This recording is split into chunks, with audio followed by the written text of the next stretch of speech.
Le rapport final de la commission indépendante pour l'étude des abus sexuels dans l'Église catholique portugaise sera publié le 13 février. En octobre, la commission avait déjà validé 424 témoignages, mais il y a prescription pour la majeure partie des cas. Les faits rapportés présentent beaucoup d'informations similaires, ce qui renforce la cohérence des témoignages, a déclaré le président de la commission, Pedro Strecht. De graves abus sont commis depuis des décennies, et plus on remonte le temps, plus ils sont nombreux.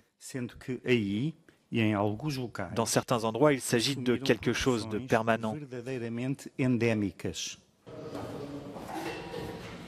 Pour l'association portugaise d'aide aux victimes, les premières informations communiquées par la commission ne sont pas surprenantes.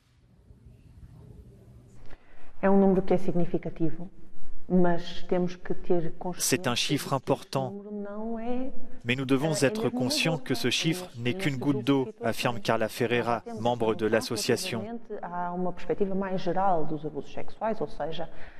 Nous savons que seulement environ un tiers des abus sexuels sont formellement signalés.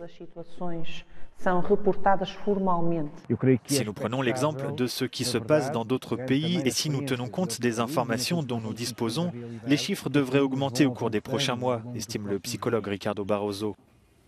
La commission indépendante pour l'étude des abus sexuels dans l'Église catholique portugaise a reçu le prix 2022 de l'Association portugaise d'aide aux victimes. Ce type d'initiative est positive, insiste Carla Ferreira, non seulement pour les victimes, mais aussi pour la société, pour que tout le monde soit plus attentif. Les victimes souhaitent que ce qui leur est arrivé ne se reproduise jamais, explique Ricardo Barroso.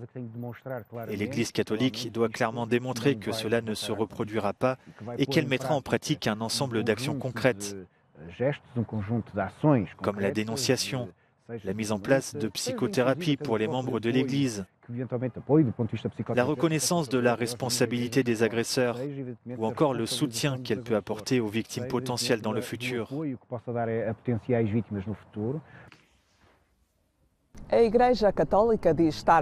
L'Église catholique se dit prête à prendre des mesures appropriées. Le 3 mars prochain, l'épiscopat catholique portugais se réunira en assemblée plénière pour analyser le rapport final de la commission.